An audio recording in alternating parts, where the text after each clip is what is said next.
I think when we started off doing original programming many years ago, one thing we sort of told us, let's tell the stories that nobody else is telling.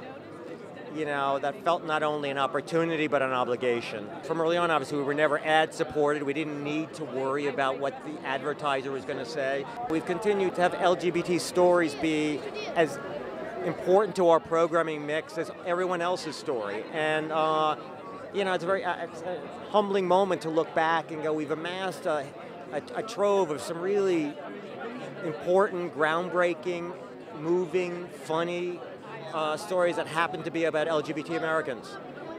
As I was set to embark on a career as a young lawyer in the 1980s, there were no openly gay or lesbian partners at major law firms. There were no gay corporate titans or gay judges or media executives, or even openly gay or lesbian school teachers. Professional achievement by traditional standards seemed completely at odds with being open, no less proud to live life as a gay man or woman. I had this fantasy that I could do it a different way.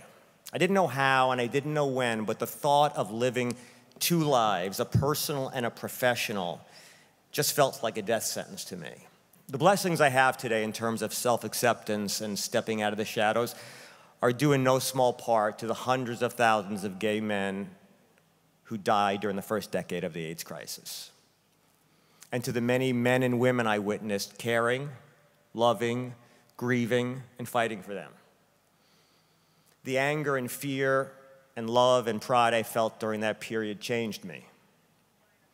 It made the idea of living in the shadows somehow unconscionable.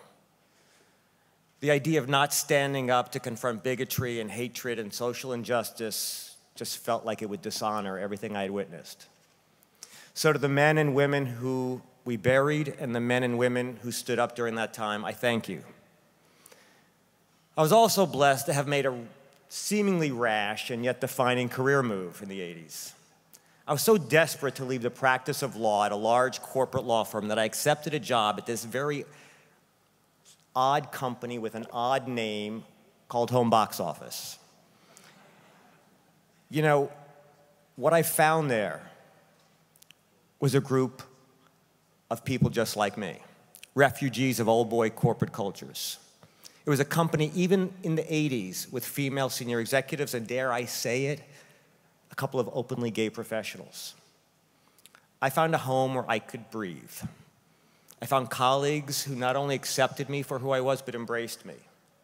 You know, 30 years ago, I had been told that not only would I be honored with a visibility award, but I'd be doing it in front of a man who was not only my best friend, but my legally recognized husband. I would have assumed that someone had ingested massive quantities of psychotropic drugs. And yet here I am standing in front of Sonny Ward, my husband, a man who loves me, grounds me, supports me, and encourages me to be the best version of myself. Thank you, Sonny.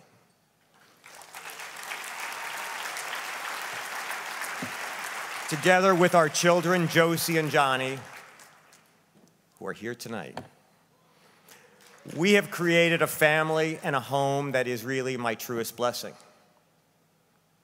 I wouldn't be who I am without you. Thank you very much.